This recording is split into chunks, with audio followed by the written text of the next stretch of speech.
Bien, alors on a vu l'essentiel du cours de cinétique. Il va nous rester deux petites parties assez rapides. Et en fait, la première, ça va être de vous montrer comment on fait pour se ramener en fait, à une loi du type V égale K puissance Q, puisqu'en fait, on a vu deux méthodes pour déterminer un ordre. On avait vu la méthode intégrale, ça c'était la dernière vidéo, et la méthode différentielle. Et dans les deux cas, en fait, au départ, l'hypothèse de départ, c'était qu'on avait une loi V type K fois concentration d'un réactif à la puissance Q. Et donc, a priori, en fait, la vitesse dépend de plusieurs réactifs. Donc, comment on peut faire pour se ramener à ce type de loi? Alors, il y a deux méthodes. La première, c'est la méthode dite de dégénérescence de l'ordre. Alors, comment on va faire ça? On va prendre un cas concret. On va faire sur un exemple. Donc, comme exemple, je vous propose la réaction suivante. CH3, pardon, CHCl3 plus Cl2 donne CCl4 plus HCl.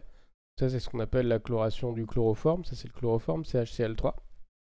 Et en fait, on va supposer qu'on a une loi du type en fait, une loi du type K fois concentration du chloroforme à la puissance alpha fois concentration du dichlore à la puissance bêta. Donc, admet un ordre et avec une dépendance uniquement avec la concentration des réactifs. Ok. Et en fait, il va falloir éliminer la dépendance avec l'un des réactifs si on veut se ramener à une loi de ce type-là. Et donc ça revient à déterminer soit alpha, soit bêta. Donc imaginons qu'on veut déterminer uniquement l'ordre partiel alpha. Alors pour ça, on va mettre la dégénérescence de l'ordre, ça consiste à mettre en large excès un des réactifs. Donc en fait, on va mettre en large excès Cl2. C'est ça, quand on demande ce que c'est que la méthode de la dégénérescence de l'ordre, c'est introduire en large excès tous les réactifs sauf un. Donc là, Cl2, donc ça veut dire quoi? Ça veut dire que la concentration initiale en dichlore, elle va être très très grande devant la concentration initiale en chloroforme. Donc ça, c'est à T égale 0. Ok. Alors maintenant, si on regarde ce qui se passe à un instant T, quelconque, bon, il faudrait faire le tableau d'avancement. Mais là, c'est facile de voir que la concentration en Cl2 à un instant T, c'est concentration en Cl2 initiale moins X, où X c'est l'avancement volumique, je vous rappelle. Et concentration en chloroforme à l'instant T, c'est concentration initiale en chloroforme moins X également.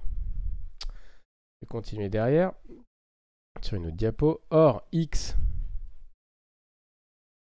au plus, ça va être égal à quoi? Comme on a mis en large, imaginons que la réaction est totale et comme donc dans le pire des cas, elle est totale. Et on a mis en large excès le dichlore. Donc en fait, l'avancement maximal au pire, c'est la concentration initiale en chloroforme. Et donc ça veut dire que pour tout T, en fait, on va avoir X qui est très très inférieur à la concentration initiale de dichlore. Et donc ça veut dire que pour tout T, quel que soit l'instant T, on va pouvoir supposer que la concentration en dichlore c'est à peu près la concentration initiale. D'accord? Donc en fait, c'est ça la méthode de dégénérescence de l'ordre. Si on introduit un réactif en large excès, alors au cours de la réaction, sa concentration elle varie quasiment plus. D'où, c'est là que c'est important, la loi cinétique qui va s'écrire, V à peu près égale à, alors je vous mets d'abord ce qu'elle valait. Rigoureusement, c'est K fois concentration en dichlore à la puissance en chloroforme à la puissance alpha fois concentration en dichlore à la puissance bêta. Mais en fait, elle vaut à peu près K fois concentration en chloroforme à la puissance alpha et concentration initiale, donc qui est une constante en dichlore à la puissance bêta, que je vais réécrire un petit peu différemment en faisant passer avant le terme en concentration de dichlore. Voilà. Et maintenant ici, vous voyez que j'ai quelque chose qui est une constante. Alors, une constante qui dépend plus que de la température via K. Et ça, je vais appeler ça la constante de vitesse apparente.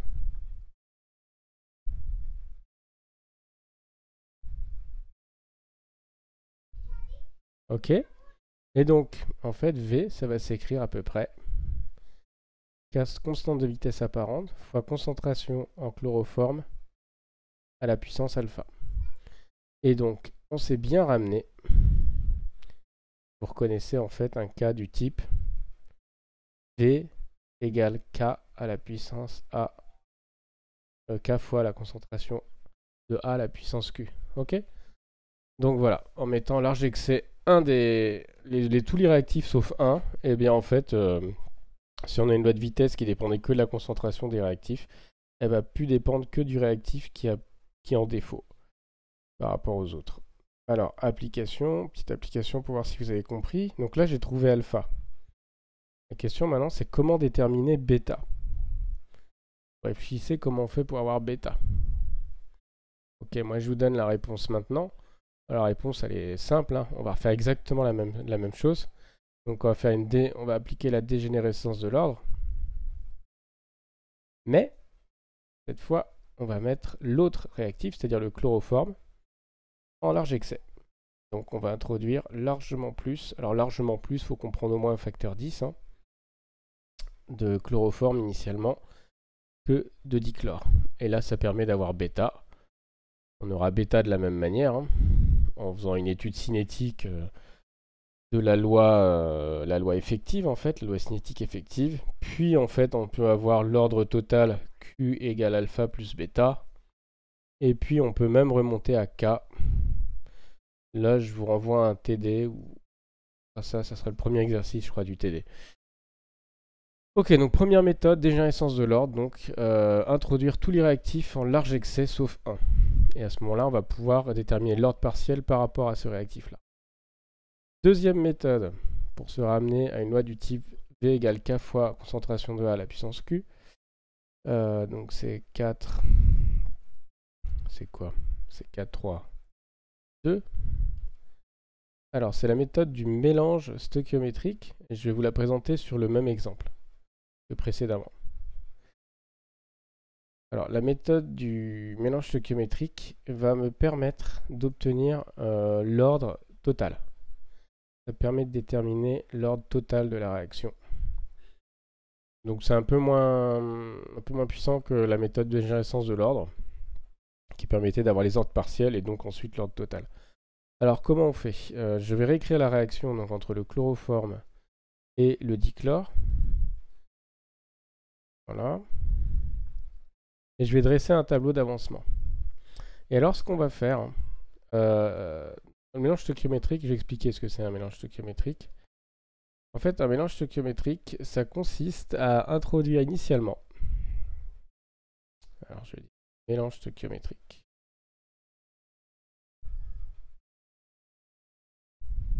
Ok. Donc, en fait, initialement, on va prendre les concentrations initiales, ou les quantités de matière. Donc là, je prends les concentrations parce qu'on a un volume constant. Mais normalement, c'est les quantités de matière, plus rigoureusement. Bon, on va être rigoureux. Les quantités de matière initiales. Donc, je vais noter Ni. On prend la concentration divisée par le coefficient stoichiométrique. Alors, je vais prendre la valeur absolue du coefficient stoichiométrique algébrique. Donc, nu de CH3Cl égale la quantité de matière de l'autre réactif divisé par son coefficient stoichiométrique également. Absolu. Et puis, s'il y a d'autres... s'il y a plus que deux réactifs, on écrit les mêmes égalités. Ok, ça c'est ce qu'on appelle un mélange stoichiométrique. Ici, à V constant, évidemment. Alors ici, on a V qui est constant. Et on a nu les deux coefficients stoichiométriques qui valent moins 1. Donc ça va nous donner que les concentrations initiales, alors que je vais rebaptiser 0 en fait, parce que j'avais plutôt mis des 0, je crois, tout à l'heure. Voilà. Ça veut dire que les concentrations initiales, on va les prendre égales. Donc ici, le mélange stoichiométrique, ça correspond à un mélange équimolaire, mais c'est pas tout le temps le cas. Hein. Le mélange stoichiométrique, il faut faire attention si on n'a pas les mêmes coefficients stoichiométriques. il y a un rapport qui n'est pas égal à 1 entre les deux quantités de matière initiale. Mais dans ce cas de figure, c'est ça, le mélange stoichiométrique. Donc qu'est-ce qui va se passer? Si je peux appeler cette concentration, en fait je vais l'appeler C0, c'est la même pour les deux. Et donc initialement, ici on a C0, et disons qu'on n'ait pas de produit. Et puis ensuite, pour un avancement volumique quelconque, ici on va avoir C0 moins X, C0 moins X, X, X. Et en fait, ce que vous voyez tout de suite, je ne vais pas faire de démonstration plus que ça, c'est que si on prend un mélange stoichiométrique, eh bien, on va avoir en fait la relation qui était valable entre les concentrations dans l'état initial, elle reste valable pour tout T. Donc en fait, ce qui va se passer ensuite, c'est que pour tout T, on va avoir concentration du chloroforme ici qui est égale à concentration du dichlore, quel que soit l'instant T. D'accord? Donc maintenant, on fait l'hypothèse que la réaction admet un ordre et que la vitesse ne dépend que de la concentration des réactifs. Donc c'est la même hypothèse que tout à l'heure, à savoir que V s'écrit K fois concentration en chloroforme à la puissance alpha fois concentration en dichlore à la puissance bêta. Mais maintenant, vous voyez que ça va s'écrire avec la relation qui est juste au-dessus. Alors je peux nommer par exemple C de T, cette concentration unique, qui est à la fois égale à celle du dichlore et celle du chloroforme. Et donc on va avoir K fois C de T à la puissance alpha plus bêta. Et en entend Q, l'ordre total, c'est K fois C de T à la puissance Q. D'accord? Égale V. Et donc vous voyez encore plus clairement que on s'est ramené à une loi du type V égale K fois A à la puissance Q. Voilà, donc une autre manière de se ramener dans ce cas-là. Donc vous voyez que tout ce qu'on a dit, enfin on avait l'air de se limiter à des cas très très restrictifs, très particuliers quand on a, quand je vous ai présenté la méthode différentielle et la méthode intégrale pour déterminer l'ordre d'une réaction et la constante de vitesse de cette réaction. Mais finalement, avec la méthode du mélange stoichiométrique et la méthode de déchéance de l'ordre, eh bien on a pu se ramener à ce cas-là. Et d'ailleurs, ce que je viens de vous dire peut faire office de conclusion pour cette vidéo.